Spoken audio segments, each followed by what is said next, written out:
I'm getting to go and speak to folks out at like these farmers markets when I set up my booth and I'm set up my salsa, and I'm getting these one-on-one, face-to-face time contact with people, shaking people's hands, hugging people, and talking about no king but Christ. There's a lot of people in this area that I live in, quote unquote conservative, however you want to view that, but they are ripe for this conversation because they have an inkling towards wanting to be free. They have an inkling towards liberty.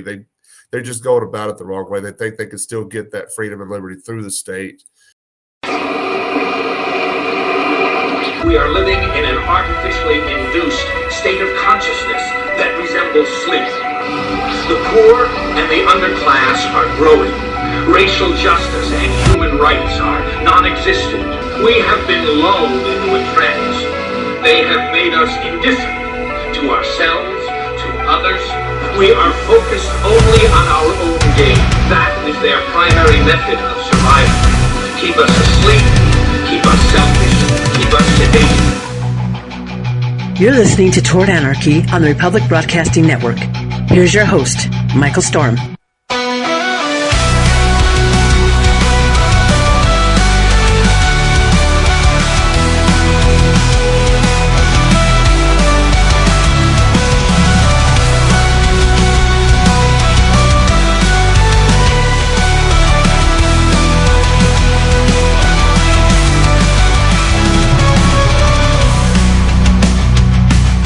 Okay, here we go, Toward Anarchy. Thank you so much for tuning in. I'm Michael Storm. It's Saturday night. It's prime time. We're worldwide, all across the Republic Broadcasting Network. You can find me on Facebook, X, and Instagram at Toward Anarchy, as well as just about anywhere else on the internet. Wherever you find me, stop, take a second right now, just one quick second, click that like button. It's the biggest thing you can do to support the show. It literally just takes 1 second right now. Just a beep, click, beep, beep. Okay.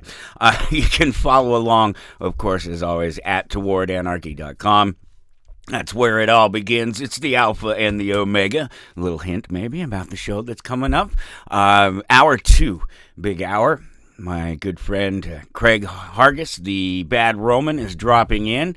He's misleading the flock, and we've got to talk to him about it. So we'll talk to him about that. Christian anarchy, the whole. We'll talk to him about the salsa, the Bad Roman salsa that he's been making, and has become a big hit. And we'll soon land him on what's that?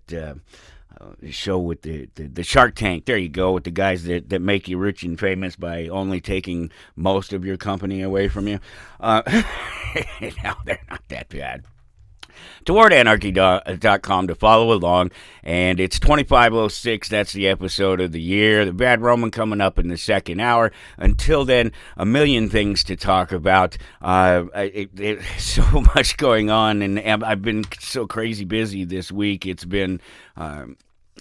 just been a maddening, crazy week. Just so much. It started off with the old man, my wife's father, taking a tumble, and we're going through that whole thing right now. And I'll tell you about that here coming up. I got a whole big story for you that we'll run through before we get to Craig coming up. And then, of course, as always, there's plenty of links up there at towardanarchy.com. And we may or may not get to some of those, but I'll give you a quick rundown of them just because there's some updates in there, that things that we've talked about in the past that you may just want to take a look and see what's going on. Just an update on the Black Hawk helicopter crash and the passenger jet there, the whole thing over the Potomac. And I found an article, and it told me everything I needed to know. The helicopter was on a Doomsday run under continuity of government directives. There you go. That's all you need to know. Was it a conspiracy? Yes, it was. And there's much more up there to take a look at as well, including this fun, fantastic little link that is just full of all these tools to help you with your Dungeons and Dragons campaigns and adventures. Everything from map making tools and websites and apps and things that you can plug on your phone, plug into your phone for ambiance, to look up spells, to look up monsters, and to find out information about creatures and about your characters, and like I say, the map maker. There's just so many. I had found a neat little map maker. It's just a random thing that I came across the other day that I played around with for a minute. It's been around for a while, I guess, called Asgar's Fantasy Map Generator, and it's real simple. You just click over in the left-hand corner and decide what kind of map you want: cultural, religious, provinces, emblems. You can do 3D. The 3D map is pretty neat. And you have all just these different styles and options and types, and you can add rivers and different cultures and religions, and it just a neat little thing. And then you can actually kind of install it, and then it's right there on your desktop all the time for you to use, and most of the features are available offline that way. It's kind of neat. It's a neat little thing. Just random. I wasn't looking for that. I wasn't looking for anything to do with gaming at that time, and it just popped up. And I thought, well, I got to make a note of this. I have to collect this particular little link.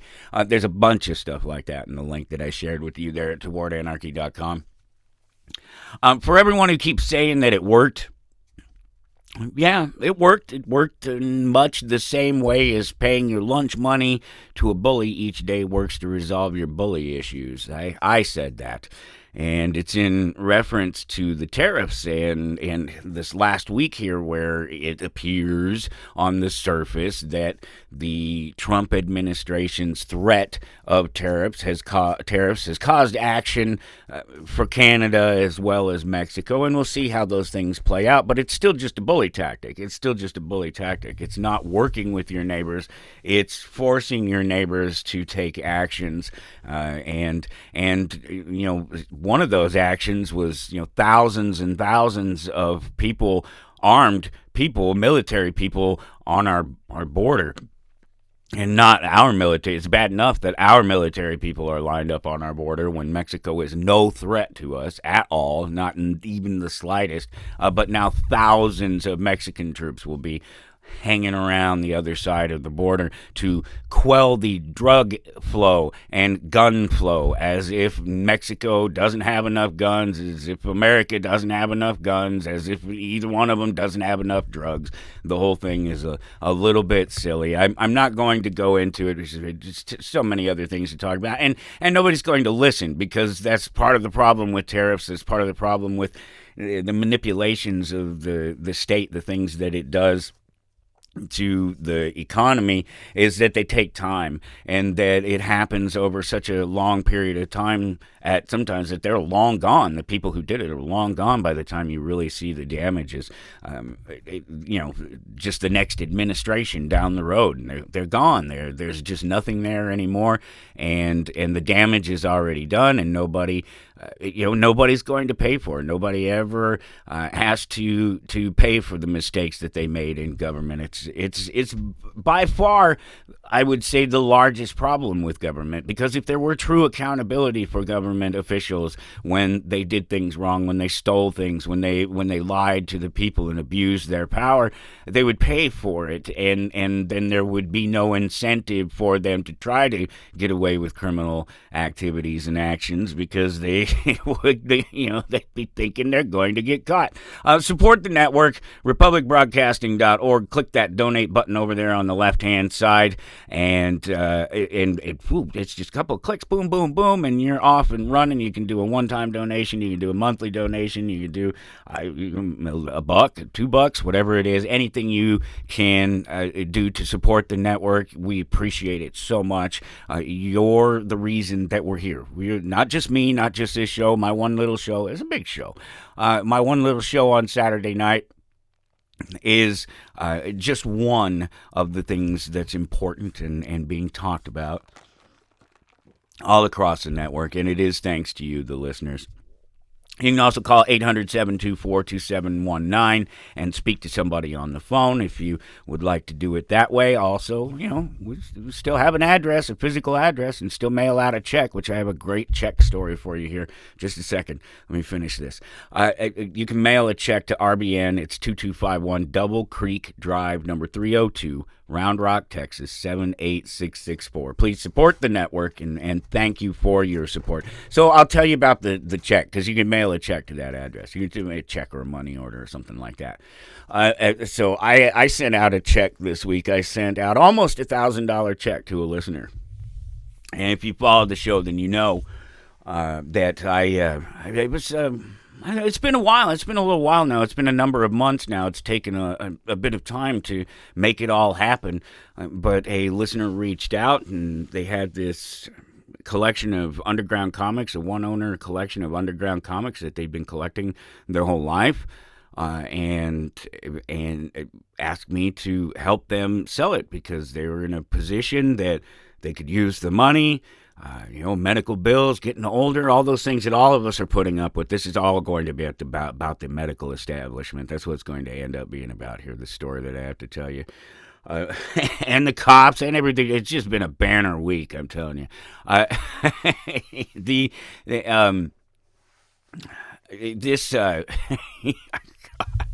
I'm just thinking how the week started out and how it's ended. It's Saturday morning now. I'm finishing up the show. I'm recording the last little bit here of the show, the first hour, and I'll splice it all together with the second hour and our guest Craig Harguess coming up here at the top of the hour, and we'll it's going to be a great show. The conversation with Craig is awesome. So it's early Saturday morning. The show will air about 12 hours from now, actually, and so it's everything it's fresh. It's still going. It's still kind of raw, all of it, and even the reason that I'm necessarily up doing this is because I just couldn't do it yesterday. I always I try to wait till as late in the week as possible to record the show, since it's not live now. Because I want to be as close to the time period as possible to talk about the things that we talk about, and to make sure that I'm making some effort to kind of talk about what's fresh. Okay, so what I was saying was I sent this big check off because we had somebody reach out to me through the show to sell this collection for them, because they needed the money. I guess that's why anybody sells a collection, right? And it took a little bit of time, but we put the best foot forward for the entirety of the collection, started it out at the top dollar, and rode it out for a while, and eventually came down to about 90% of what I could have expected to get out of it ultimately. Certainly a lot less than that if somebody had done that themselves without having the reach that I had. I put it in front of tens of thousands of people, generally speaking, but I know that personally, individually, I know of at least a dozen sort of whales in the industry that looked at them, and it's a niche. The underground comics, that was one of the things that when she first mentioned that she was going to send me the comics and I would be able to do this, it was neat because I had never done any of the underground comic stuff. It was one of the areas that I have a very limited bit of knowledge about them, and so it was neat. It was a learning experience for me, which I'm always up for one of those, especially if it's something that I can learn more about, that it's an advantage to me. I can make more money on it, for instance. That's definitely something that could happen if you try hard enough. Actually, it's just amazing, really, that it happened the way that it did anyway. Just somebody sort of, hey, I listen to you every week on the show, and I know you own a comic book shop. Here's this fantastic, one of the greatest collections like it, I imagine, that's ever come up for availability, especially from just a single sort of random person, not somebody with a particularly great means of collecting things or putting together a big collection of something. And so it's just really neat to be able to participate in that and help sell those for one of the listeners, one of the great listeners across the network. She's listened to the network for years, and so it was my pleasure and the store's pleasure to be able to do that. And she got sent a nice big fat check this week. So and I did the math on it. I would guess that it's probably about 15 times her original investment. So that's just amazing, just fantastic, and just so great to have been a part of. And I'll be happy to help people out anytime. Hit us up at the store. It's amazingfantasies.com. The website's a little bit under construction as it is, but the information to reach out to the store to find the get the address to find the store to come and visit us, send us an email, whatever, is all up there on the website for sure. And I will slowly over the next week or two. Everything fell apart, so I'll tell you. Over the next week or two, I will go ahead and make a. Over the next couple of weeks, I will go ahead and finish making the website and getting that stuff together. But it's going to be hard because there's just everything hit this week. So I already told you that Monday, the old man, I guess it was Monday. The old man is walking around. Trips over his own feet. And he's just in the kitchen. No big deal. He gets around the house all day long, every day.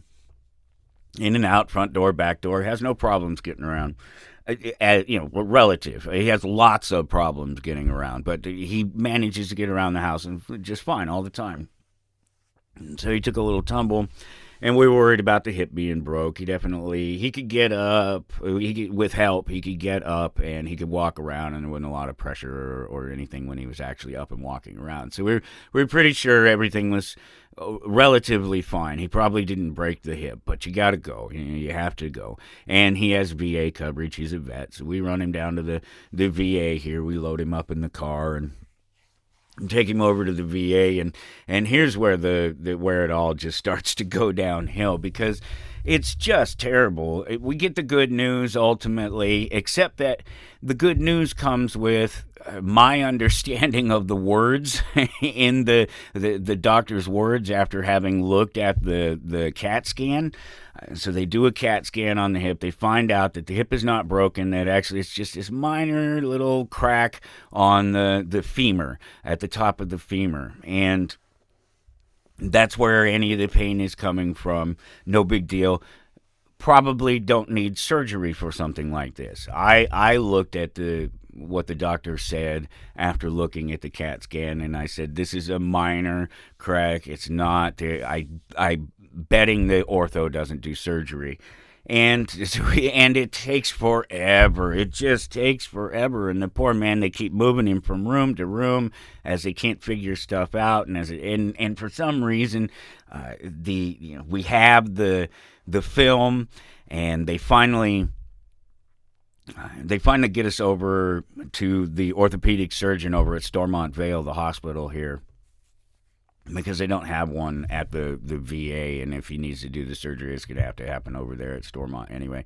They have a bunch of emergency services over here at the VA, but they don't necessarily have the specialty services like an orthopedic surgeon available ever, or at the time you need one, maybe. It's just not their normal thing. So they send him over to the regular hospital over here, and that was just a joke, trying to figure out there was a bed, and we come to find out that they'd had a bed ready for a day, and they didn't know at the VA, and they're waiting for him over at Stormont, and there's just a lack of communication, and this just is typical of the entirety of the process. The worst part of it is that, he's an old man, and while the news is relatively good, about the break and everything, he still is going to have to go through a bit of rehab. He's going to have to go through a crash course in rehab, a couple of weeks, 3 hours a day in 45-minute sessions throughout the day. And so they're really going to put him to task. And it just took forever just in the time, trying to figure out anything. And it was all about this disconnect between what the VA is doing and what the regular hospital is doing. And, I couldn't believe when they said that, no, we've just been sitting over here waiting. We didn't know what was going on. They've had somebody available. And it's eventually, after shuffling around room after room after room and just confusing the hell out of the poor guy, because I don't know if you have any experience with hospitals or not. Unfortunately, we have plenty. One of the things that happens, particularly with older people, when they have hospital stays, initially they will wake up confused because the surroundings are changing, and it doesn't help because they end up napping throughout the day. They'll fall asleep sitting in their chair or their bed throughout the day, and then they're waking up again basically, and they're in these strange surroundings, and it's another shift, and it's a different doctor, it's a different nurse, and they have this delirium that can develop. And it doesn't help when the doctors and nurses aren't the greatest, and they're just kind of, some of them are amazing, and they're just, but they just know so little. They don't know anything, and we're not empowered. We're not told to. We're not. We don't practice standing up for ourselves in the healthcare arena, and so you struggle with that, letting the doctors do what you assume they know they need to do, and you stepping in and go, wait a minute, it's obvious from here what we're seeing. Why isn't this being done? Why isn't this being handled? Why isn't somebody paying attention to this? Everybody needs to take control of their health care, because these doctors are all distracted. They have many, many patients. Same with the nurses. They don't know your patient. If you're lucky, you have a regular doctor, but that's not the guy that's going to do the surgery. That's not the guy that's going to be necessarily looking at the blood work and the X-rays and just everything that comes out of this.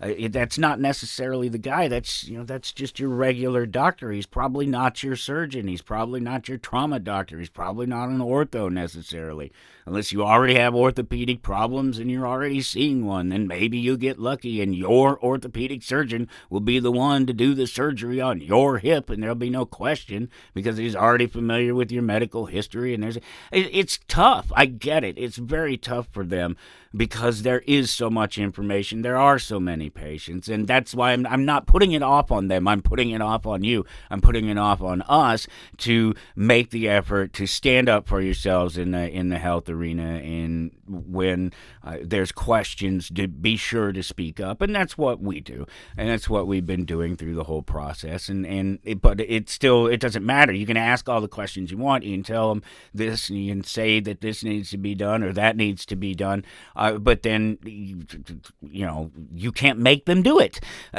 Somebody still has to do it. Some doctor still has to look at this and approve this and sign off on that, and then come actually do the work or get somebody to come do the work. So you complain and make all the noise that you want. It still may not help, but you have to make the noise. You have to start there. You have to make the noise. You have to be heard. And so one of the biggest problems has been this delirium thing, because they kept moving him from room to room to room. So this started on Monday. Last night, yesterday at about 2:30 in the afternoon, Friday, he finally made it to the rehab center, which is 1 block away from the hospital. That was another one. Oh yeah, we got a bed ready. We're working it out. And there he is. He's just right over there. He's just right over across the street. And finally, he's settled in a room that he will be able to become familiar with for the next few days and see faces, or a couple weeks or whatever it's going to be. And again, just having him wake up at each time. You see him, you get him in a room, and he's in a room for 2 days. He actually gets to sleep there a couple of times, and after that second time or whatever, that second or third time that he's woke up there, he gets it. I'm a little bit confused about where I'm at, but not so much anymore. Have the picture of the wife, and get the little stuffed dog and his Vietnam hat, and just things around him to get him to immediately recognize that he's not entirely displaced. And he'll say things like, "Oh, I know there's all these people around. I don't recognize them, but obviously they're supposed to be here. I'm in the hospital." He's not. He doesn't have mental incapacity by any means. The guy's pretty sharp. As long as he doesn't feel panicked or stressed to try to think about something or answer something that you ask him, he has no problem. He's as cognitively aware and capable as just about anybody. And so when he's acting a little weird like that, it's a bit of a problem. And to top it off on the fact that he's on oxygen, and he's on, a lot of oxygen. We're talking 4 to 6 liters, depending on where he's at and how he's feeling. And all the moving around, they're constantly disconnecting him from oxygen, and because he can't move so much on his own, it's so much more stressful for him and hard. We're lifting him up and carrying him around and moving him from place to place and from chair to chair and bed to bed all this past week, and it's just this constant confusion for him, waking up and trying to figure out where he's at and what's going on. And we're there as much as we can be for as many minutes of the day as we possibly can be, but we also still have lives and families of our own that we're taking care of out here. And so there is some come and go, and of course the come and go happens to be about the time, he's getting tired and wants to fall asleep, so it means he's going to wake up again and have to go through this process of sort of relearning where he's at. It would get better. It'd get better. He'd stay for a little bit. It'd get better, and you can tell he's finally relaxed. He's seeing faces. He knows he's in this spot for a while, and they'd friggin' move him again. And they cause him to crash because of the oxygen. We'd be telling him, look, we know what it's like when he did this to himself here. Oh, I don't know, maybe a month ago. He because he's on oxygen 24/7, basically. He walks around with the tube connected to himself all over the house. And so he gets new tubes all the time. They're constantly delivering medical supplies to us, especially for the oxygen. It's nonstop, never stops. They're always sending new tube, new connections, all this stuff. And he received some new ones, and so he replaced the old one, and he did it all himself. He pulled it off. He pulled it right off the machine, tied it to the bottom of the bed, blocked off the oxygen, and walked around for about 3 days with about 50% of his oxygen intake for an entire day. So he got all of his oxygen at night, be perfectly fine, waking up in the morning, perfectly lucid, going on about his day, but it was slowly crashing. And then we finally figured out what it was when we saw him sort of acting a little bit loopy. He called me on the phone, and I was already going to the drugstore. He wanted some hydrocortisone cream, and I was already out getting it. He didn't know that, though, to be fair. He didn't know that I was already out getting it. And so he called me and he says, can you pick me up some hydrocodone? Not the same thing. Can you pick me up some hydrocodone from the Rexall? From the Rexall. It's something that most people probably haven't heard of since the 70s, and there's literally like maybe one drugstore left in America that still calls itself that still has part of the Rexall name in it. It was kind of telling. And then later that afternoon, there was something else that he was saying, and the wife said something to me, and I said, wait a minute. Well, I told you about the Rexall thing. We talked about that. Something's not right. What's going on? You know what? I bet there's something wrong with his oxygen. I bet he's not getting oxygen. Let's go make sure all the lines are good and everything. And I followed his line back there and to the bed where the machine is at, to the foot of the bed where the machine is at. And so it's connected to the machine. I said, all right, it runs down there, and he's got it wrapped around. So he took it and he wrapped it around the bottom leg of the bed, and then he took electrical tape and wrapped it around tight, wrapped all the way around all the hose onto the bedpost and everything at the foot on the bottom there.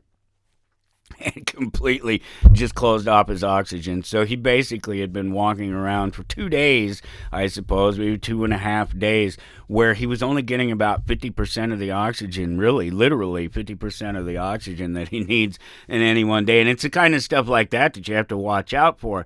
Well, these hospitals, they don't pay attention to some of these details. I think I because I've seen it so often with them, and multiple times even over this last week, of them letting his oxygen get down for hours and around 70% or something like that. And maybe he's still going to live at that point, but he's going to get delirious. His brain's not getting the amount of oxygen that it needs for him to be able to think clearly, and that's not a good thing when you already have someone who takes a little time to get from point A to point B mentally. As age has come on, he's not as sharp as he used to be, but he's not crazy, delirious, can't think clearly for himself at all. The worst problem with him is that he still thinks he can do things. He still wants to do stuff like the hose, like the air hose there. He shouldn't have done that for himself. He should have asked one of us to do it, and we could have made sure that it wasn't pinched off and that he was actually getting his air. And you don't necessarily notice things like that. You don't see those things like that until they happen, because everything's fine. Everything's fine. He's doing just fine. There's no problem. And that worst problem with him is that he just wants to. He still just thinks he can do things. And so you'll come home. You come walking into the house, and he's got his hat and his coat on, and he's saying, "Yeah, can you help me go out there and we'll clean up that backyard?" What are you talking about, we? Just what about the we part of cleaning up the backyard are you participating in? You can barely move. You can't even lift your own weight, sir. You will not be helping anyone do anything. You certainly will not be doing it yourself. How about this? You take your coat and your hat off, and you go back, and you go watch TV, or you go have a cigar out on the porch. We're not going to talk about the oxygen and the cigar and the still smoking. Not my problem. The man's almost 80 years old. If he wants to smoke himself to death, it's his prerogative. Go back and do your thing, and I will go out there and I will take care of the deck. The deck needed to be cleaned off, and there was a box spring that we had just moved out there, and then the damn blizzard hit. We had just brought in a new bed for our boy, and we'd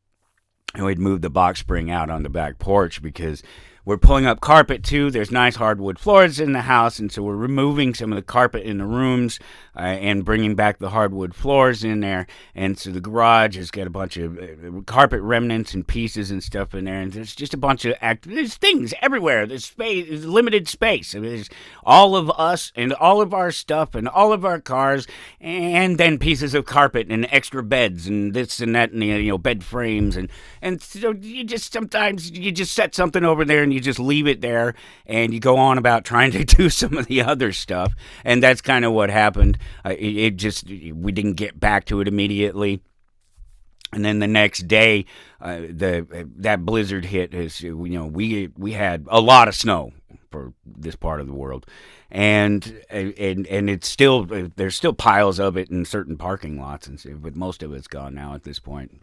But it was pretty crazy. It was a lot of snow for this area, and it didn't get done.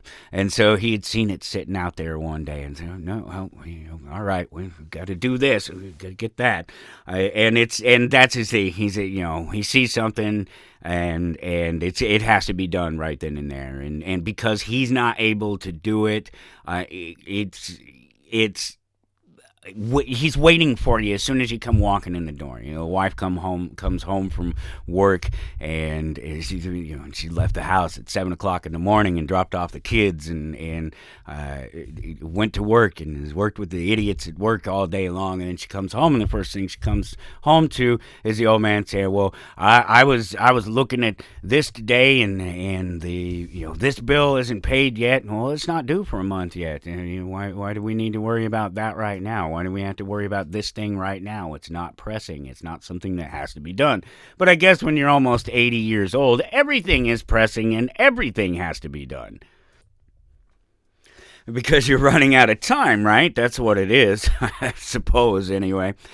There's so much to this story, so we barely have the man there. And we're barely getting things figured out.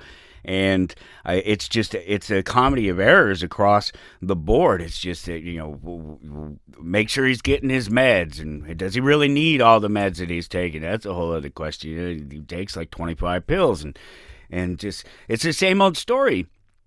That you go to the doctor with something, and the answer is here's a pill, and that's all they've ever done for the man for his entire life, and so he's just pilled out, and it's just one more concern that we have to worry about in terms of are they getting him to do it? He has a CPAP at night. We have to provide the CPAP.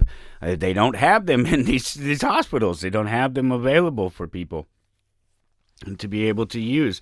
You have to have his CPAP machine hooked up. They have the oxygen feed to the CPAP, but not the actual the machine that handles the breathing controls. It's not the same as just the machine that spits out the oxygen, because normally you just have the oxygen. It's just spit out right directly into your face, ultimately through the tubes and through the CPAP machine. It filters it through water and I don't know what it gives it magical properties or something as it travels through. I don't know what it does. I never looked at the technology, but it's an entirely separate machine. I know you use distilled clean water to keep it moisturized, and it's just the whole thing. It's really a bit of an ordeal to deal with the whole thing, keeping it clean and replacing the tubing and just making sure that it's on and working and doing what it's supposed to do, because it's so critical for the old man to have the oxygen. And it's just this constant comedy of errors with dealing with the oxygen itself. There's a guy here every single week bringing bottles of oxygen, and it's just a big deal. And so, then you mix all this other stuff in with it, and it's not a medical crisis or disaster, but it's certainly, it's a comedy of errors. And while all this is going on, my mother, she makes a post to social media. The wife sees it. I didn't see it. And so the wife sends me a text. And she says, "Did you know that your mother is in the hospital?" I said, "What?" So my mother is in the hospital. Oh, no, she's not in the hospital right now. She was in the hospital. She had pneumonia, and now she's on oxygen, and she's living with your aunt.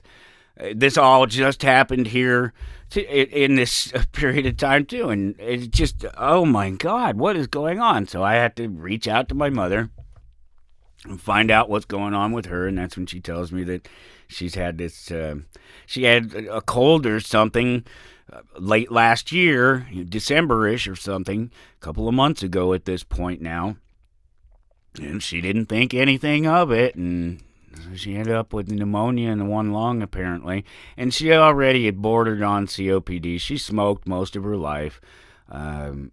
She waited until too late to stop smoking, and she also, where she lives there in Oakley, is right by the railroad tracks, right by the Santa Fe stop, the Burlington Northern Santa Fe, the railroad. Their main stop, there's grain elevators, there's a bunch of things, there's a whole bunch of reasons why they would stop there. And there's a main office right there.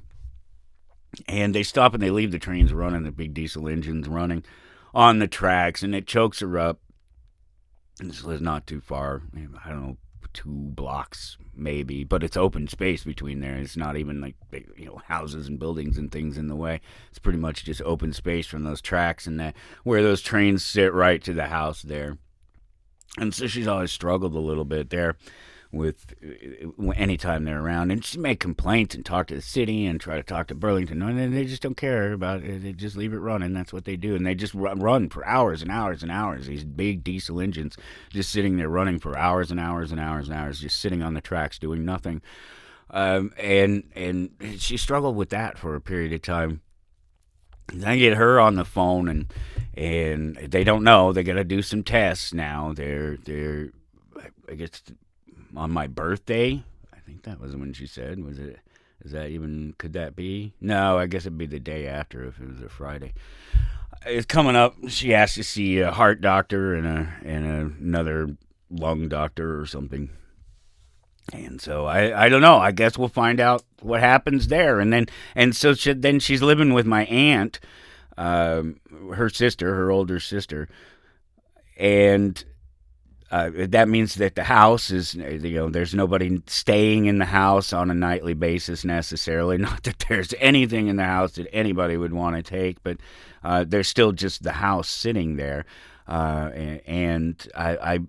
I'm going to have to go deal with that. I have to wait to figure out what's happening with the mother. Is she going to be on oxygen from now on? It's a veritable possibility. They only have her on 1 liter right now, so it's a big difference.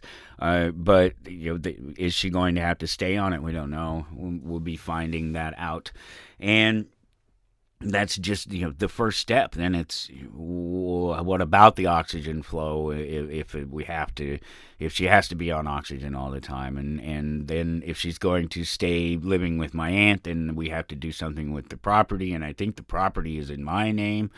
And that means I'll have to be involved at least a little bit in dealing with that. And so I don't know. It's just one more thing in the stack of things that need to be done. And then, of course, I'm in the middle of rebranding and relaunching the comic book store and trying to take that to the next level so that can be my income for the remainder of my life, the second half of life here. It's again just one more thing on top of the stack, and I'm trying to get the daughter driving here, the middle child. I'm trying to get her driving here. She hasn't needed to, and just like the older one, she has a boyfriend, so she has been able to ride with him most of the time since he's had a license, as far as go back and forth to school, things like that. And so she didn't have a license yet, but she's learning how to drive. She's doing really well. She's a lot like me. She's not going to struggle with anything that she puts her mind to, for sure. And but that's just one. It's one of those things. It's been my job all these years to make sure the family gets from A to B. And it's one of the things that when I'm trying to run a comic book shop and take it to the next level, literally, I need to be there. I need to be there more often. And one of the problems has been my time is completely broken up all the time. I don't have blocks of time. I have a little bit of time before I have to dedicate time to someone or something else. That's my life.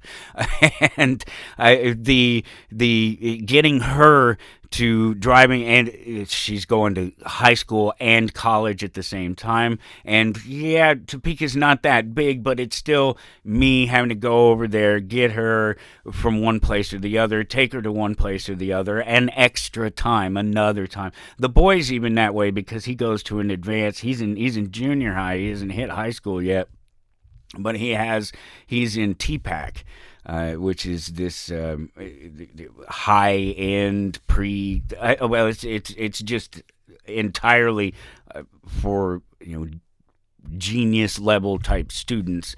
And Miley was in it last year. Connor is in it this year, and we didn't know about it when Zoe was around. Or she would have been in it too. She would have had the experience as well. It's a really neat program. It's a very I wouldn't say it's unique. I'm sure it has unique aspects and facets to it, but generally speaking, it's an education program for advanced students that is most places try to take advantage of. Most big cities and big school districts are going to have something like it somewhere, hopefully, if they're lucky. The one here, this school board here, 501, and the head of the school board here, they're pretty great. There are a lot of things wrong with the public school system, but the people who want to see children educated and want to help the community grow through that, the education of the children and thrive through the education of the children are good people, and they do their best. And the public school system can be amazing for the right people. It's terrible for the wrong people, for the people that don't need to be. I've said it over and over again that of all of the problems with the public school system, the worst are that it's compulsory, that you have to attend, and it's funding, the way it's funded, the way everything in this nation is funded on that side of things, the public, the political side of things. That very simple, just theft. That's what it's called. It's theft. That's how things are funded. The money is taken from those people over there, those hardworking people over there, and it's redistributed. Add a couple of more onto that, and that's how much it's redistributed. Yeah, you know the story. I don't have to tell you, right? Let me tell you about a story that we are getting really close. We got the Bad Roman Craig Harguess. He's coming up at the top of the hour. We'll talk about Christian anarchy. Where I'm going to hold his feet to the fire, hold him to the fire. It's not hellfire, so it should be okay for a Christian. He should be all right. He subscribes to the No King Before Christ ideology, and I've heard of worse things. Being an atheist myself, I don't have a problem with Christians. I have had that stupid in my life where I used to point at Christians and say, but that was a very short phase of my life, because it only took me one time of sort of being a dick to somebody about religion unnecessarily and having them cry for me to go, wait a minute, what? That was totally unnecessary. I am never going to do that again. And so I completely changed my mind about how I talk to people about the things that are valuable to them, and that was 25 years ago or more. So now at this point in my life, it's people. It's all about people. These ideologies, these labels, these things, they're important. We know that. They can tell us a lot about somebody, but they ultimately can get in the way a lot of times, and you have to strip them away. The Bad Roman, Craig Harguess, and I will talk about that at the top of the hour. But I wanted to tell you about this fantastic experience reading comic books this week.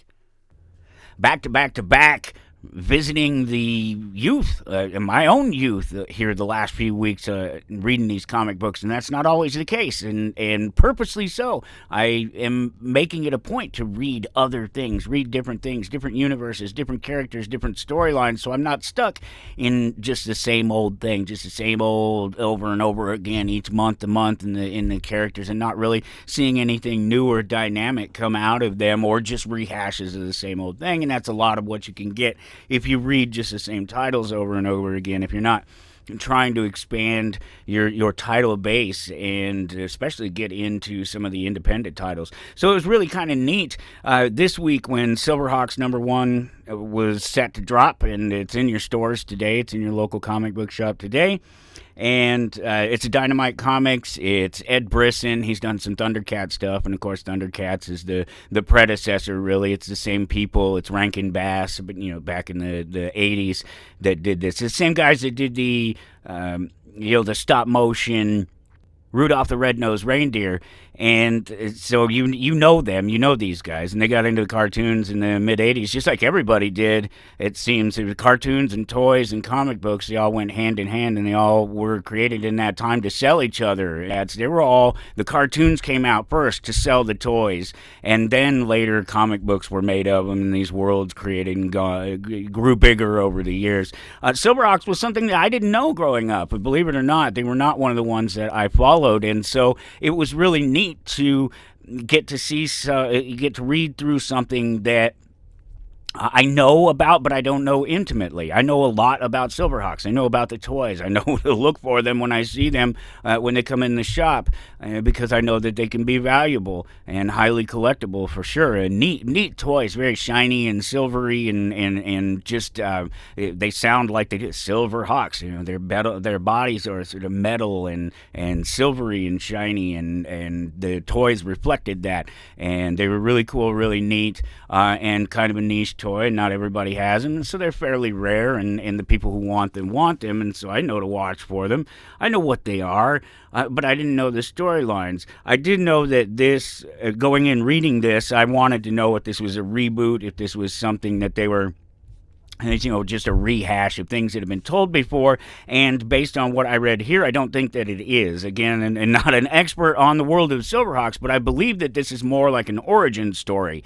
This is going back to the very beginning of the SilverHawks, or at least the SilverHawks that we know in the 80s, because the SilverHawks go back, you know, hundreds of years, depending on what storyline you're getting it from. In the cartoon, I know they mentioned something about, you know, sort of 300 years that Commander Stargazer had been doing this sort of thing, but in the comic book here, they say it's been 100 years since Commander Stargazer had locked up MonStar being the main villain there, and the boss, the mafia boss.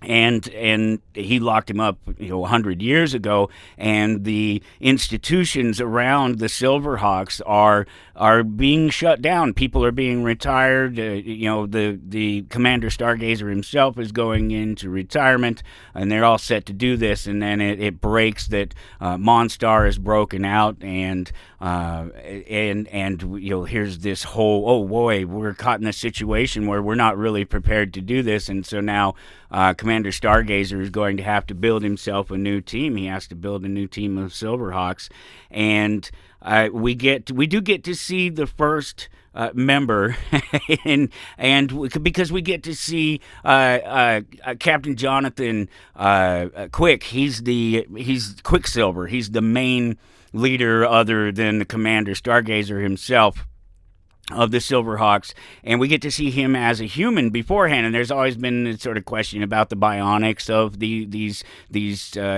peoples, aliens. Some of them are aliens, some of them are humans, some of them are from another dimension, depending on who we're talking about and what other characters are around in there. The SilverHawks themselves, they have these bionic, you know, components about them. And what was it about them? Well, we kind of see Captain Silver basically get blown to pieces. Not, you know, and it's nothing so graphic as all that necessarily, but Dynamite not one to hold back on, you know, a little blood splatter too either. So just be aware that this one's, you know, teens, maybe not for the chillins, not for the preteens. It's not as soft and simple and eloquent maybe in terms of a presentation for a younger audience that the cartoon was. SilverHawks #1, Dynamite Comics. It's in your local comic book shop right now. Check it out. And all the other stuff that I read this week too, as well. It was a great week for comic books, like I said. Back at towardanarchy.com there, I like I said, there's a bunch of links for you. It's episode 2506 if you're looking on the website. The Bad Roman Craig Harguess joins me in just a minute, and then you can take your time to go and look at some of these links here, because again, a few of them are stuff that we've talked about before, and so they're a little bit of follow-up. But one was, I thought this is interesting. Vice, you know, Vice is just terrible. All of these leftist rags are. I didn't believe it. I never wanted to believe that it was so biased in the media, that there really was a liberal bias to the media. And being someone who makes a good effort to try to get information from the widest possible array of sources, all the leftist sources are garbage. It's complete garbage. They just don't. They don't care about the truth. They don't care about facts. They don't care about real information. All they care about is scoring political points. And I get that that's also true of a certain subset of the right-wing media, but it's only a certain subset of the right-wing media. The majority, from my own experience, my entire life being a part of it and being on the outside of it at the same time, has been that the political right commentary is much more reasoned, much more. There's some logic to it. There's some sense of reason to why it is that they're having the conversation, even when they're talking about the things that I don't necessarily think are of any valuable for me to be concerned about in my life, where you disconnect from the liberal values towards other people's lives, living your own life relatively conservatively, being very liberal about how other people live their lives, and the live and let live idea. There's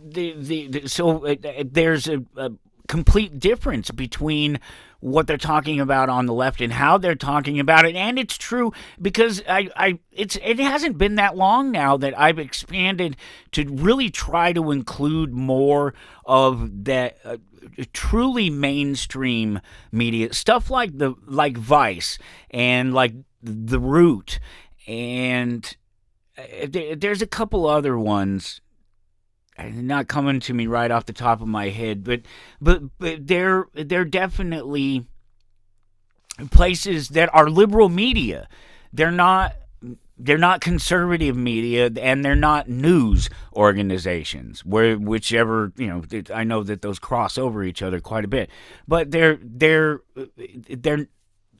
clearly, obviously different, and talking about pushing a particular leftist ideology, a socialist ideology. I don't even want to call it leftist, a more overtly socialist and authoritarian.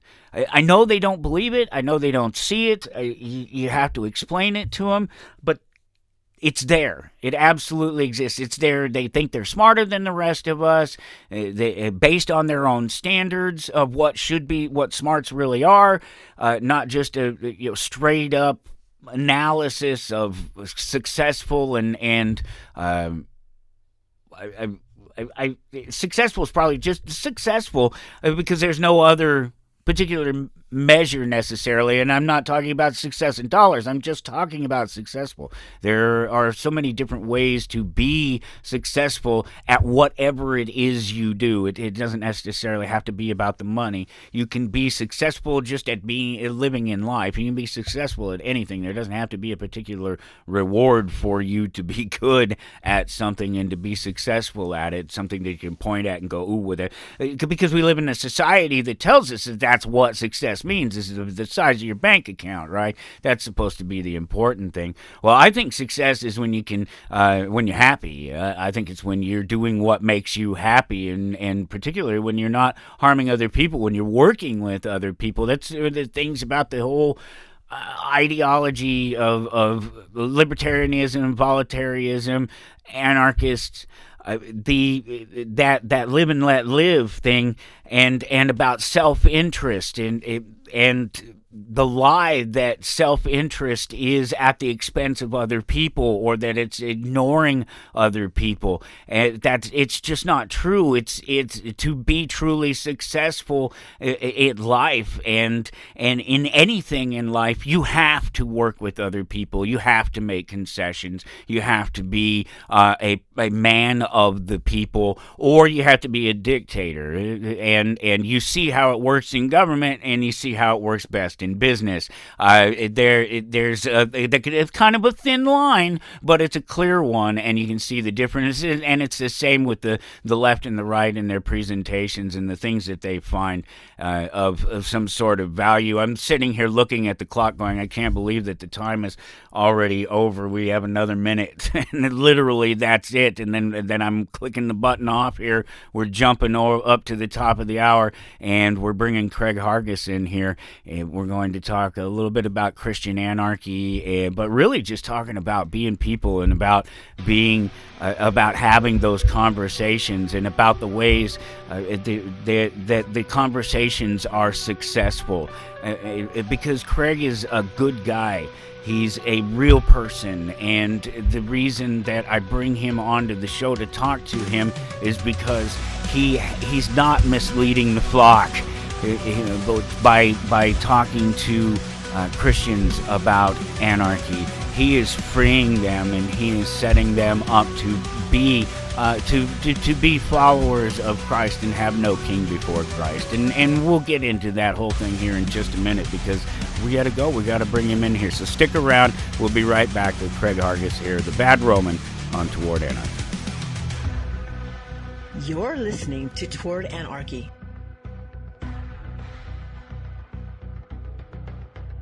You're listening to Toward Anarchy on the Republic Broadcasting Network. I don't have to tell you things are bad. Everybody knows things are bad. It's a depression. Everybody's out of work or scared of losing their job. The dollar buys a nickel's worth. Banks are going bust. Shopkeepers keep a gun under the counter. Punks are running wild in the street, and there's nobody anywhere who seems to know what to do, and there's no end to it. We know things are bad, worse than bad. They're crazy. The air is unfit to breathe. Our food is unfit to eat. I don't want you to protest. I don't want you to riot. I don't want you to write to your congressman, because I wouldn't know what to tell you to write. I don't know what to do about the depression and the inflation and the Russians and the crying in the street. All I know is that first, you've got to get mad. You've got to say, I'm a human being. My life has value.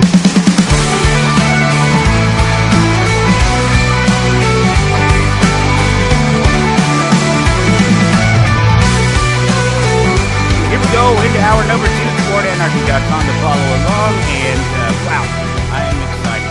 It's been a crazy year. I'm sure my guests would agree. I don't know anybody who wouldn't agree at this point. It's just been and it just keeps getting crazier every single day. Every time I turn on the TV or the news, there's another plane crash or helicopter crash, and it's just everywhere. I don't even know what to make of it.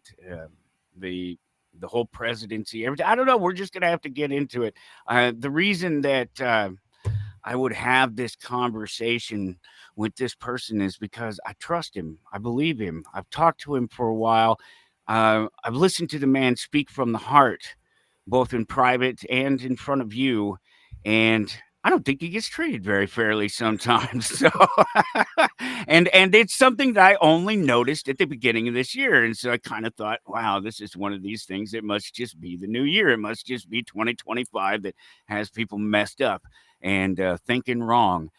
So I had to have Craig Harguess, the Bad Roman himself, come and visit with me and chat about this. And I was trying to find the exact quote there, Craig, from the one guy that I had noticed. Let's see if I can find it here. I thought it was on my phone. I thought I had saved a screenshot of it or something, but then I was looking through just before we started and I did not see it. And so I was hoping I could go back and pull it up, because I remember the exact wording. I just didn't think it was fair. How you doing, brother? I'm doing pretty good. I'm actually fixing to send it to you because Are you all right? I saved it myself because good man. I thought I did too, but I'm always deleting stuff off my phone, especially screenshots and things like that, because I'll catch something and I won't really want it. Yeah, I just texted it to you. So nice. Yeah, I don't know. I get a lot of this stuff a lot more lately than I used to. Right. Well, that was my point when I saw it. I just thought it was unfair. Okay, so let's see. This page is simply a ploy to subvert Christians into not fighting back against the elite and globalist destructive policies and actions. That's a quote. And I'm not going to out the guy or anything. I don't name names. I don't have to. But who is he? Is he somebody you know? Is he just a rando? He's a rando. I don't. He started coming on the page quite a bit right before the election, and it was we always post about politics on the page, because that's our biggest. We're trying to get Christians to understand that they're not supposed to be entangled with the state, not supposed to be voting, not supposed to be participating in any of this stuff. Well, he came on, if I remember correctly, he said something basically, well, yeah, Trump's this, but I'm still going to vote for him. If you go look at his profile picture, it's something to do with voluntarism, and then he started getting called out by a lot of people on the page. I don't usually have to say anything on the page. Usually the thread will just take for itself, and I don't usually have to say, and I don't spend a lot of time on the thread. I don't have time to argue with people, strangers, especially strangers online.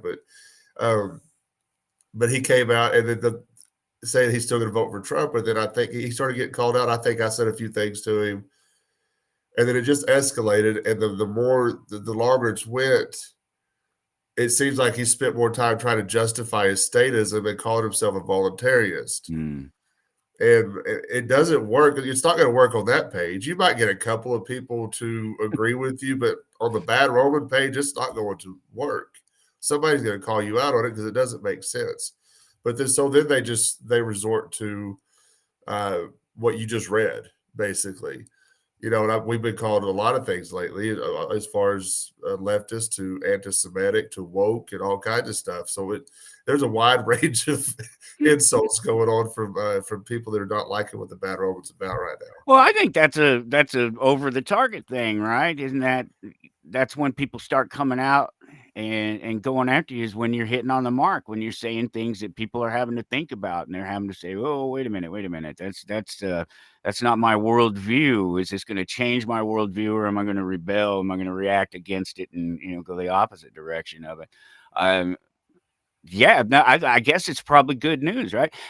So before we go any further, tell us about the podcast, the Bad Roman Project, the whole thing, because you've been doing it a while now, and it's wildly successful. You got the salsa, there's so much going on. It's awesome what you're doing, and people need to know about it. So, well, I appreciate that. Yeah, and it seems like every time I talk to you on this show, it's gotten busier. Good. I'm glad to hear it. It's picked up quite a bit. We just passed our 5th year anniversary. So, well, actually, March of 2025 is when we first started publishing podcast episodes. But we started the project back in 2019, December of 2019. We kind of gradually went into podcasting, and it's gotten busier. The salsa thing is a way to help support the show. People can buy salsa. It's something that I started doing as a hobby, as a side hustle, and it turned into a side hustle for me. And so I've been shipping it all across the country now. And I've even got a little store shelf here in this little town I live in. They put it on their store shelves as well. So it's not only helping me pay for the project, pay for my producer, but it's also helping me get the message out, because I'm getting to go and speak to folks out at like these farmers markets when I set up my booth and I'm set up my salsa, and I'm getting these one-on-one, face-to-face time contact with people, shaking people's hands, hugging people, and talking about no king but Christ. There's a lot of people in this area that I live in, quote unquote conservative, however you want to view that, but they are ripe for this conversation because they have an inkling towards wanting to be free. They have an inkling towards liberty. They're just going about it the wrong way. They think they can still get that freedom and liberty through the state. And so when they run into, and the vast majority of them are Christians, professing Christians, so I can have this conversation with them. And when you start talking to them about no king but Christ and what that means, you can kind of see something kind of going, the wheels start to turn in their head a little bit. Now, they're not all going to get it right off the bat. I didn't get it right off the bat. People kind of come at their own pace, but we can plant a seed. Now I'm getting repeat customers out here at the farmers market, so I'm still continuing the conversation with people who are still asking questions. All right, nice. I think it's cool. Have the second conversation. Yeah, that's awesome.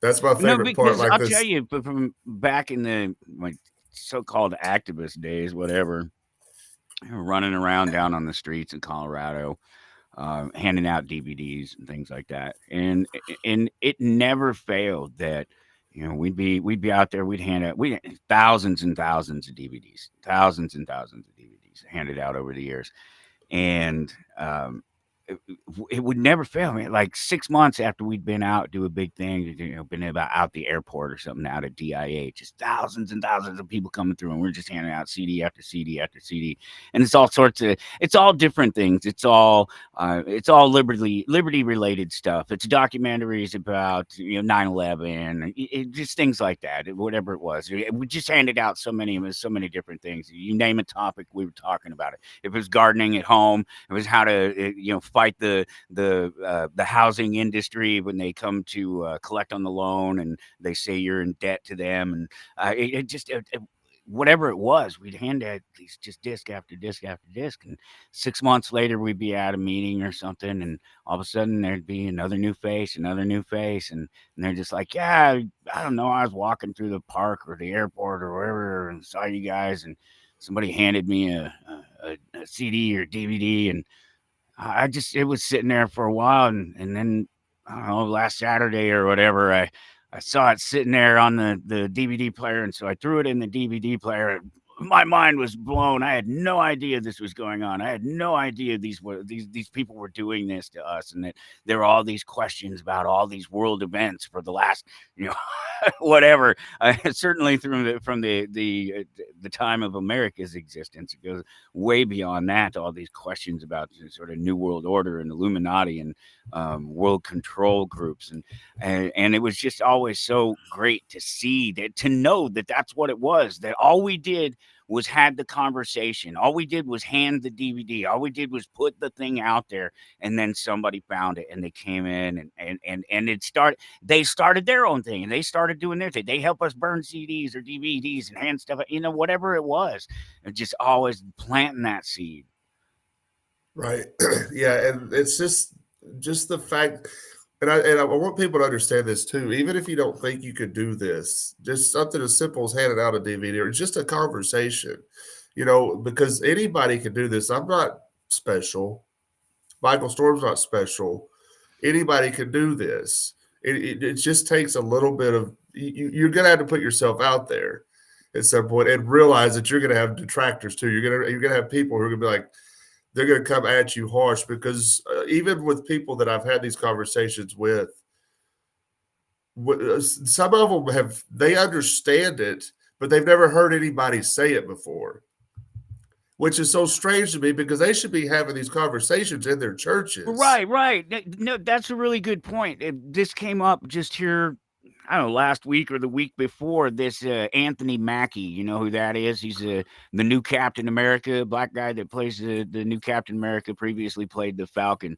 The new movie coming out, Captain America, Brave New World, all the, it should be all the right things to attract freedom-loving people in the conversations with the Civil War and all this MCU stuff that's gone down. But even the actors themselves don't have the words to express it, because he was asked the other day, he was doing some interview with some Italian news agency or something like that, and so I don't know what the exact question was, but his answer was just sort of this fumbling, America is not the important part of Captain America, trying to say that it's what he represents is not what is American. Those are values that everybody has, love and respect for family and for the people around you and community and even country, and these ideas of being a good person for no other reason than it's just the right thing to do. That one of the, I don't know, the other Captain America, the white guy that played him, Chris Evans or something like that. I don't know, it was one of the Chris's. Because he'd said he'd said some things about it before. He'd said, "Oh, we should be called Captain Good," and nobody got on him about it. And they were all saying, "Oh, this Anthony Mackie hates America, and he hates America." And I listened to what he said, and And what I found is that what he has an understanding that everybody should have about America, and that America is more than just a name, that America is people, and that America is also a government, and that America is a government that does a lot of things in the name of the American people that it shouldn't do, and it harms a lot of people and it around the world, and it doesn't have the same image around the world that we have of ourselves. You know, it's not a mirror image. And he doesn't have the words to express that. He hasn't had those conversations. He knows it. He feels it, just like many Americans do. Exactly what you were saying. They're ready for it. They're ripe for it. But they haven't heard the conversation. They haven't heard the language. They don't know how to say America sucks without saying Americans suck. Right. That's a good way to say that. Yeah. It just getting back to, and I do know who the guy is. I saw him. I haven't seen the show, or I don't even know if the movie's out yet, but I did see him. I don't know if it's out yet either. Yeah. It was right before the national championship game. I saw him. He was being interviewed right before the game, and but the whole idea that getting back to Christians when it comes to this, the idea of no king but Christ, getting back to that, and the fact that they know that they understand this, they read the same book that I'm reading, but they're not here to their churches. They don't know how to say America sucks without saying Americans suck. And I think that's such a great way to look at it too, because we get accused of that all the time with the Mad Roman. I got told yesterday that I hate Jews. And not one time have I used the word hate or Jews in the same sentence, ever. But when I say I'm against the genocide in Palestine or in Gaza, I automatically hate Jews. Right. I'm not saying I hate Jews. It's not the same thing.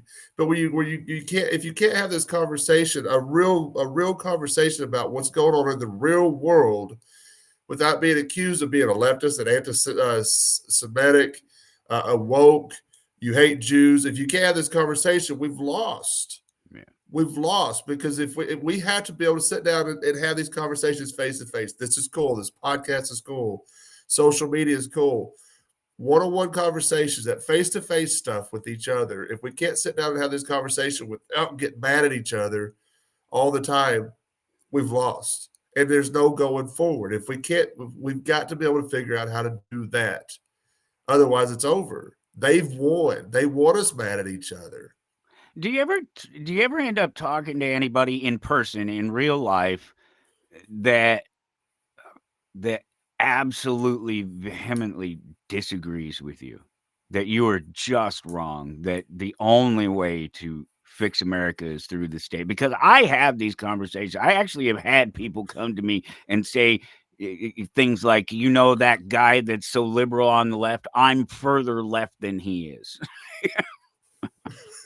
And you can't change their minds. There's nothing you can offer these people to change their minds. They are, I think they're broken. I don't think their brains work right, because they see where we're at, and you see nothing's getting better, and you see that the switch of control and power back and forth, and the tit for tat, and the ratcheting up of hate and distaste of the other party and the other group has continued and gets worse and worse and worse. And we get to the point to today where we have, you know, the orange man there, just crazy, just signing away his name on all this stuff, and making all these dictates and making all these changes through governments, some of them legitimately within his power to do, many of them legitimately within his power to do as the head of the federal government. And they still don't see that the problem with that is not the guy that's doing it. It's that he has the ability to do it at all. Right. That he could ever get into that office and do that. And Yeah. they don't see a problem with that. They just see the problem with the guy. It's not about the power that he has. It's about that guy. And they just don't understand that any guy in that position with that power shouldn't have that power. Right. You said you think they're broken. I think I've been saying this a lot lately. They seem like they're in a trance. Yeah. I mean, there's something they've gone off to this. They're mesmerized by this person. Just it's like you said, shouldn't even have that authority, that power. That's the problem. You're absolutely right about that. I feel like they're in a trance because you can't talk to them and have a logical conversation about this. It's not going to happen. Now, to answer your original question, has anybody come at me vehemently? Yeah. I wouldn't say that, because usually if I see it coming, or if it's going to happen, if I think it's going to happen, I can squash it pretty quick, because a lot of the times I've had these conversations with Christians, professing Mm, Christians, and I can good turn, point. You have another ground to well, I can turn work it from. around on them and say, okay, but what did Jesus say? Yeah. Don't let's forget about what Craig is seeing right now with politics, with government. Let's go back and let's look at the Bible, and let's look at what Jesus said about this.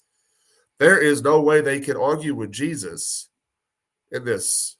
So I can shut it down pretty quick. It's to me, it's easier to do it in real life conversations than it is on social media. Yeah. That's why I don't waste a lot of time on social media arguing with people, because it will turn into this 3 or 4 day 3 or 4 day argument that I just don't have time for, and I'm not interested in it either. Well, because it doesn't go anywhere. Uh-uh. The people that want to argue instead of have a conversation don't want you to answer their question, because they don't have any questions. They've already answered all the questions. They're coming to tell you the way it should be, not the other way. They're not there to learn from you anything new. They don't care what you have to say. They by default believe that you're just wrong because you're not on the side of their political party, and they believe, particularly the left.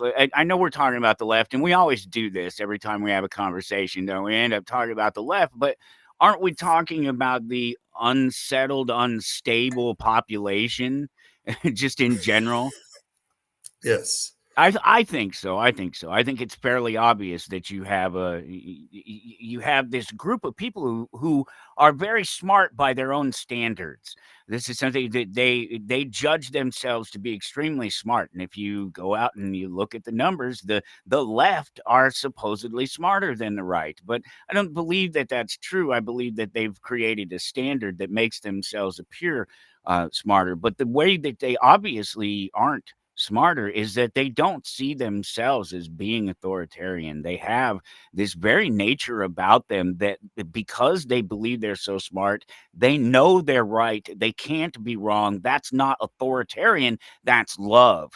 That's me making sure that I'm taking care of you. I'm making sure that you're not going to fall, that you have the limited subset of the tools to work with, even though they don't really give you tools. They kind of vote for somebody else, maybe somewhere in some office, possibly to give you some money or set up something to help you maybe get things better.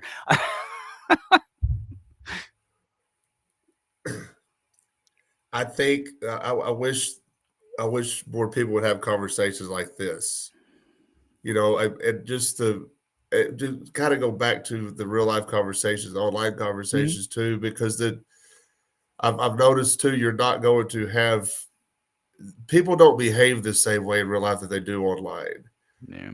And I think, especially when I said that I could go back and talk about scripture with a Christian, even if it's online, a lot of these Christians online will turn it into a straw man argument, and then we're going in circular. It's circular, and it's pointless. And What's their argument against the simple idea that Jesus was sort of an anarchist figure as opposed to a statist figure? well, a lot of these conversations with folks on the so-called quote unquote right, these days, because they're guys in power. But they'll tell me I don't understand what Jesus is saying here, and then I'll be okay. Then what is he saying here? Because it seems very cut and dry. There's one scripture that I go to. I use quite a bit. It's Matthew 25. I hope I've got Matthew 25, I believe, or 2025 through 20. Anyway, you can find it. Just Google it. Jesus says, "You see how the Gentiles lord over one another, and their great men dominate them. He'd already pulled his disciples aside. He's talking to them. He said, you see how they lord over one another and how their great men dominate them. Not so among you. That's a commandment. That's not a suggestion. But I've been told. Okay, right. Yeah, he's saying this will not be so among you. Yeah, you will not he's behave not this making way. the observation that it's not so among them. He's telling them that it will not. I got you will not do this. Yeah. You will not behave this way. And I've been told by even libertarian Christians, anarchist Christians, that I'm not understanding the scripture correctly. I said, okay, well, then we can go back to scripture where Jesus explicitly told Satan, no, I don't want any part of your kingdoms of this world. Then we have 400 years of early church writing saying, no, we don't want any part of your kingdoms of this world. I don't need just one scripture. I can put it all together and see that. But if they're saying that I'm not understanding this scripture, then I'll go to another. Well, then explain this one to me. Or then explain to me what Tertullian was saying when he said the affairs of state are completely foreign to us. We have no interest in your public meetings. What is one of the early church fathers saying this? He's obviously got a better understanding than we do right now because he's a lot closer to the situation. We're talking pre-Constantine early church fathers who had an understanding that were either taught by people who were taught by Jesus and so on and so on. So they were close to the situation. Now in 2025, we've kind of screwed this up along the way. So let's go back and read some history on this. Let's go back and compare what Jesus was saying in the Bible and to how the early church was behaving. There's no way they could argue with me about this, Michael. They could try, but they're not going to win because I can keep putting more and more on it till finally they give up. Usually the conversation will end if it's real life or not. And I haven't had a conversation like that in real life in a while. If I had the most recent one was probably a couple of years ago at work. A lot of these arguments or disagreements or conversations are on Facebook or Instagram or whatever, and I don't have time for it. So the vast majority of my conversations these days are positive because people, like I said earlier, they understand what I'm saying. They're just not hearing anybody talk about it. They're not hearing pastors talk about it. They're not hearing their Sunday school teachers talk about it. Nobody in their church is talking about it, but they understand it. And that's cool because if you got somebody that has an understanding of just a basic understanding of this, then we can move mountains. We could get people to understand, and they can tell other people to get them to understand. And that's how it grows. It doesn't have to start with the Bad Woman Project. It could start. I could tell them, and then they could just go tell other people. You know what I'm saying? It's just talking with one another.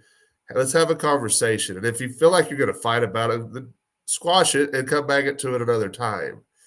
Because people get pretty passionate about their favorite person in office, and Christians have a real bad need to be participating in this. I had a guy tell me, well, the Bible says that he will have the government on his shoulders. That's not talking about a man-made government. That's talking about the church.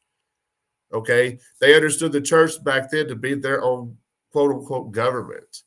Yeah, the church, from what I understand, was always much organized. It was all hierarchies and very much a governmental type of operation. You have the parson, he's in charge, and from down there on down, everybody does what he says, and I guess that it's kind of weird that would even come into question. I don't know. I guess maybe that's the whole thing about people trying. I think that's a part of a societal shift and a drift away from the church, in the sort of just general family values and just the general things that used to be accepted by everybody, whether you were a Christian or not. You generally accepted that these were more positive things, that a conservative approach to life, the value of family and friends, and these things were much more important, and it seemed to have lost that along the way. And it's good, and it has nothing to do with the times necessarily in terms of like technology or things that we have access to or that can distract us from things, because we still have plenty of people out here doing this who are still trying to suggest that there are better things, better ways out here, better avenues for us to pursue. I think that it's an interesting. I don't know where you go here, because as we're having this conversation, we're talking about this, and you and I are exchanging words, and we're having words, and that's something that is going away. We use less and less words every year, but by like the thousands of them every year as we're moving forward in technology, and so many of those words are appearing here.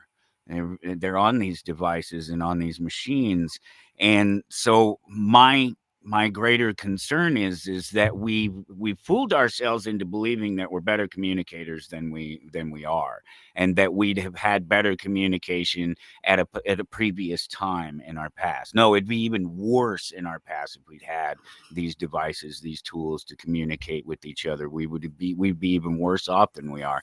I mean, we have a population of people that doesn't know how to speak to each other in person. Hell, we don't even know how to speak to our own families without using manipulation and trying to make people feel sorry for us. And we're having these problems over here in the family, and we could really use some help. And as opposed to just saying, hey, Craig, man, we're not doing real great over here. I could use a little help here, and being straightforward. They kind of beat around the bush, and man, it'd be easy. When Randy Quaid's character wants to borrow money from in the vacation movies. In almost every single one of the vacation movies, at some point, Clark gives them money, gives Randy Quaid's family money or something, or buys them Christmas presents or something like that. And it's always this kind of beating around the bush, because the aunt in the first one says, well, he's obviously not going to get the hint that so he just comes out and asks him for $65,000 or whatever ridiculous number it was.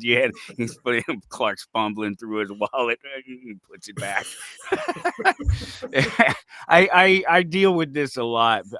Because I'm a pretty straightforward guy, and I don't like it when people just can't ask, especially when it's somebody that you supposedly you respect and you love, and they know that you would do anything for them, that all they have to do is ask.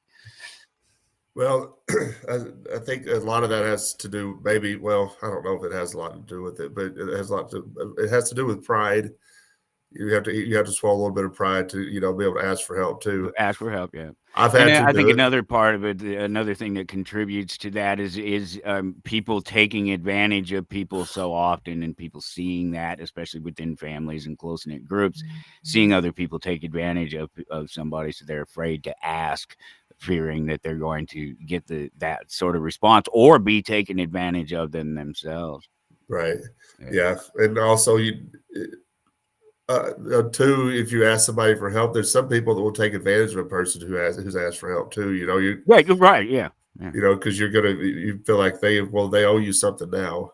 You got to, that's selfish. People should. That's the Neil Gaiman thing, right? Yeah. Isn't that what he's experiencing right now? This comic book creator that his former maid is suing him and his ex-wife because I guess he abused her all these years. That's a weird thing to me, that whole taking abuse for years and years and putting up with it. So I'm one of these people that I don't know. I look at those situations, I hear a conversation like that, or I hear a claim like that, and I have to wonder how much of it is abuse, how much of it is people letting themselves be abused, and where do you when you're feeding people who are on an ego trip, somebody who would abuse somebody, and you're allowing them to abuse you, where's the cutoff point? Where's the point where it's no longer you being willing to be abused, and then all of a sudden now this person that was otherwise, this was all consensual acts, now all of a sudden it's no longer a consensual act, and 20 years later somebody's suing somebody, and it's so hard to know who to believe and who to trust anymore, even the closest people to you. And with our problem with labels, particularly political labels, there's not a lot of hope of ever helping people in crisis have the tool, in real crisis, have the tools that they need. It's what we were talking about a minute ago with the left, and how they say that government is doing good, but you see all the evidence that it's not, that all the funds are misappropriated, and the people that are supposed to be getting helped aren't really getting helped. It's the same sort of thing. How are we supposed to know how to, when to, where are we supposed to have the resources, if it's all given to USAID or some other country or some place like that, to help people right here in our own backyards? With their real struggles, when you just can't even believe it anymore. How many more of these like Netflix documentaries do we have to do with some woman? I know you know about this woman. This what the hell is her name? Why is it just jumped out of my head? She was in the church, and she had she did this whole thing where she pretended she had cancer, and she had all these people in the church and everybody donating to her, and started this whole big old thing where she would go online and do a blog, and she was on had like a huge video, and was raising money, and just getting money from all these people in all these different places, and through the church, a lot of it through the church, and sort of taking advantage of her status as a Christian to ultimately rob people, her and her husband, and putting off this thing that they're that she was sick and that she was dying. I feel like I know what you're talking about. I don't know if I've seen it though, for sure. I just watched it the other day, and that's why it's not in my head. It was just a random thing. I just didn't have anything else I was trying to watch at the moment, and I wasn't trying to get in, I wasn't trying to do any work or be productive or anything. So I sat here and I watched this thing on her, and this is nothing new. She's not the first person to do this, and she's not the first person to call herself a Christian and use the church and take advantage of the people in the flock. And I guess that kind of brings me, back to the original topic, and this idea that that you're somehow misleading the flock. It's a foreign idea to me, but obviously you've heard it a few times. You've heard the arguments. Where is the disconnect with somebody like that who claims that they're a voluntarist? Is it just the politics, or is there something else missing there? Because that guy, how are you going to fly those colors? How do you find yourself on the wrong side of that argument? It would be easier for me to answer that question if I knew him personally. Right. Of course. Yeah. Well, I was hoping that by a sheer, it happening more than once, that maybe you have developed some sort of sense of what it is that really. I think there's a lot of people needing some attention. I don't think they're getting. Okay. I don't think they're getting attention at home or in their personal lives or their real lives. I don't mean that to sound cruel, but I think it seems to be Amanda Riley. That was her name. The show is called Scamanda. It's on Hulu right now. I think it was an ABC thing. She's a wife, mother, blogger. Amanda Riley's tragic cancer tale captivates thousands. But after an anonymous tip and investigative reporter, her own words prove her downfall. Yeah. Sounds a lot like it sounds like a lot of stories we hear coming from people. Well, that's it. It wasn't particularly original, right? I don't know. I'm not familiar with that one. I don't think I may have heard about it. Like when you were describing it, I was like, well, I've heard a lot of these stories come out of churches, which is sad. And I think that sucks too, because if people are using their status as a quote unquote status as a Christian Right. to take advantage of other people. That sucks.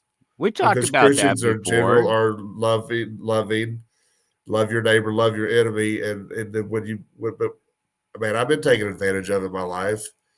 It makes you suspicious. And I think it makes you.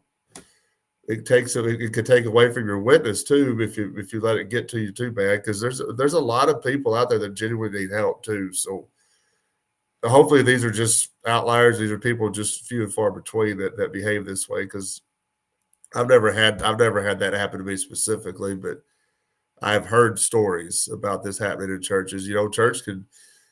I've met a lot of nasty Christians Well, along the way. it's a place where you find sympathetic people, and sympathetic people want to be sympathetic people. They want to be empathetic people. They want to help. They want to believe that when someone comes and asks them for help, that they actually need the help that they're asking for. You and we've talked about this before, that anarchists and Christians have that same PR problem, that there are people running around using our name and claiming that moniker, that make the rest of us look really, really bad. Right. Yes, and it happens a lot during political cycles, political seasons, and and I think getting back to the one guy that we were starting the show with, Sure. he calls himself a Christian, but his biggest hang up is I can't remember exactly what he said in that quote, but he said that telling Christians that they can't do certain things. This is where I go back to. This is not an idea that Craig came up with on his own. Right. No, I believe that voting is a sin. I believe that Christians should not be voting, that they should not be participating in the systems of this world, the kingdoms of this world. And it's all backed up by scripture. So this is not Craig's idea. This is not something I came up with. Okay, yeah, because that's it. He's telling you you're virtue signaling all the values and everything that you're speaking about. He says it's your virtue signaling because you won't actually force those values. That's the extent of what this conversation is here. That because you don't vote and force those values on other people, all you're doing is virtue signaling. It's not that you're empowering people. It's not that you're showing people a truth in a different way, a different perspective, to look at something they already know to be true and something they already believe within their their belief system, their values. Yeah, that's why I found it to be just such I thought it was just such a lowball, no uninformed, a toothless attack. It was funny to me. That's why I wanted to talk about it more than Well, anything, because it's completely ridiculous. Yeah, and he's one of those that believe that I'm not doing anything, if I'm being lazy and just sitting back and let things happen by not voting, where I think he's perpetuating the problem Right. by continuing to vote. And I can point out why this is the fact. You said something earlier on, a lot of this stuff it's come up with the project more and more. And I think as the thing grows, it seems to happen more and more. You got more and more people, but you said something about being over the target. And so when you said that to me, I kind of got chills, because I was talking to a friend of mine the other night. She told me I was kind of complaining to her a little bit about some of this stuff, all the heat that we've been getting a lot lately. Not that it bothers me to a point where I lose sleep, Sure. but I'm like, man, I'm trying just to point out just basic teachings of how Jesus wants Christians to behave. And I'm not always going to get it right. But I was telling her, I said, it just seems like it's happening more and more and more. And she said, well, once you're over the target, and she said that. She said the exact same thing you did. Yeah. So that was kind of cool when you said, so I've had two people say that to me now. No, it's true, because I think in the field of just conversation, philosophy, religion, where people are talking about what life means, I think that's a proven thing. The closer you get to the heart of a truth, the more you're going to get pushback from it, because that's reaching to that vulnerable point that we've been talking about here that those people they don't want to open up because they've had that experience, or they've never had that experience. They've never had the fellowship. They've never had the camaraderie. That's a lot of people that they've never had anyone that could trust. Not that they couldn't, not that they had people that they could ever trust, but that they could never have been able to trust anyway because they've never had anything. They've never been settled. I guess it's so weird to me, even still, as somebody who gets it and sees it so obviously, that we have a huge disconnect between what happens in America and what happens anywhere else in the world. And so there's a whole other level of barriers of thought and of institution that come between Americans and a grounded reality. And I even as not being a Christian myself, I would suggest that Christianity is closer to a grounded reality. Even if you imagine sky gods or things like that, it's still a closer reality than this made up system within ourselves, where all of a sudden people give themselves magical powers and they can do whatever they want to anybody, anywhere, anytime they feel like it. I'm pretty sure that's not how it's supposed to work on like a human level. I'm pretty sure that on a human level that we're all just supposed to kind of like, yeah, you go over there and do your thing. I'll be over here doing my thing, and just kind of leave each other alone.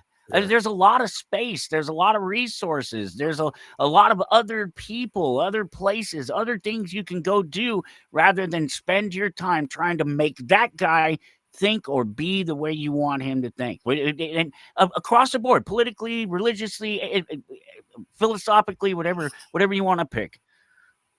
Yeah, and if these folks who are think that they need to use the system or work within the systems of this world, just take a step back. Everything that the state is about, everything that government's about, is antithetical to the teachings of Christ. Because when you look at the teachings of Jesus, and you just said it, it's more of a reality than what people are going to get out of the state. Because in general, and I understand there's bad actors, there's bad people all throughout this world. I get it, but the vast majority of us just want to be left alone, just want to get along with one another, just do our thing. But that small percentage of people that cannot leave people alone, they got to keep participating. And I don't know that all people who vote and participate in this are actually realize that they are forcing their views on somebody else, that they're just afraid of the other person. There's a lot of fear involved, but just getting back to I've had atheists tell me too, kind of come at me, and I'm not going to engage this very often either. But if they come at me about how Jesus was never real and all this, and I've told them, I said, don't think okay, it matters. I've told never them, I said, thought that it mattered that Robert Kiyosaki didn't have a rich dad and a poor dad. That wasn't the point. Again, right, it's the Captain America thing. Again, I don't care what name you put on it. I don't care what it calls it. It's what it is. It's what it does. That's what matters. And I'm going to be singing a song. It's what it is, what it does. This is the reality. I don't take these labels away. Take away America. Take away the jingoist idea of captain. Take away Christian. Take away anarchist. Take away this. What is that person doing when they don't have the label in front of them? That's what matters. Exactly. And I think that's perfect, because I've grown tired of labels myself lately. I don't. Not even just so much lately, but over the course of the project, the course of the Bad Roman, I've kind of grown tired of labels. Even calling myself a Christian could be so many different things to so many different people. And you call yourself an anarchist, that could be so many different things to so many different people. If it's confusing, if it's causing trouble, I don't use them that often. I will call myself a Christian. I'll call myself an anarchist. But I also will not get into debates with people anymore about what that looks like, other than Christianity, because I know that what Jesus said to me, this is what Christianity looks like, how Jesus behaved. The Sermon on the Mount in the Bible, that's how Jesus instructed us to behave. That's Christianity. All the other stuff, to me, people want to throw on top of this stuff, throw on top of it, to me, is just garbage. And it takes away from the message. Now, I'm not saying that other stuff in the Bible is not important. That's not what I'm saying at all. But if you want to get back to what Jesus expected, go read his words. I'm a very Jesus-centric, red letter type Christian when it comes to my faith Why not, right? because it's simple to me. Now, Jesus spoke a lot in parables, and sometimes that can be confusing to people. Yeah. But his basic teachings, it's simple to me.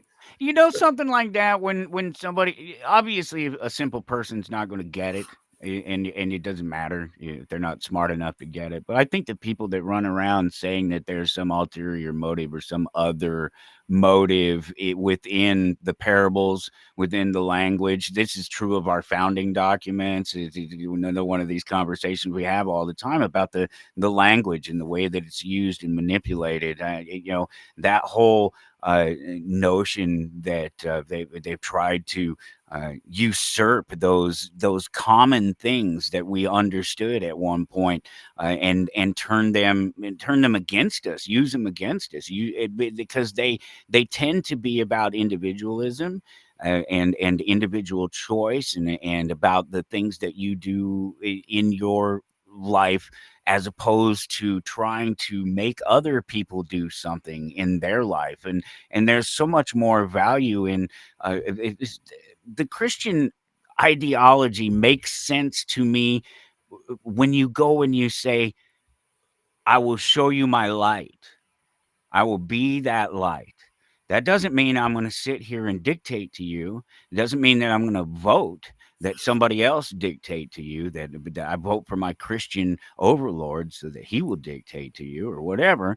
It means that I will be the best that I can be in light of those things that I believe, and I will shine to you like a beacon. That's the way I treat my anarchy. That's the way I believe that there's value within the the whole Christian tradition, and within Christianity. I was raised in it. I don't have a problem with the people. I don't have a problem with all of those red letter things that you're talking about. Those ideas, those beautiful, wonderful ideas about how we can be good to each other, about how we can get along, and how we can have the hard conversations by trying to find that common ground in humanity first, and the things that are important to us as a people. But then I was sitting in the car today, and it just hit me like a brick, because I don't think about things like this. The idea that there are people, there are Fauci's, there are Bill Gates, there are people that with the flip of a switch would wipe out everybody on the planet. No humanity whatsoever. And that, it's not those scary Christians and their religion that keeps me up at night.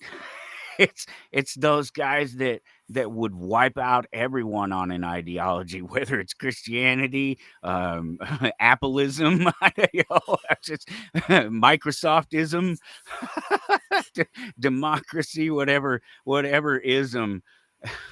Yeah, and I think this goes back to, and I think I've had this conversation on your show before, but getting back to just those red letters like you were just talking about, and getting back just to those basic teachings, even though Fauci exists, and even though Gates exists, even though Trump exists, even though Netanyahu exists, even though these evil people in this world exist, the power of love, the power of loving your neighbor and your enemy, those people don't mean that, don't matter.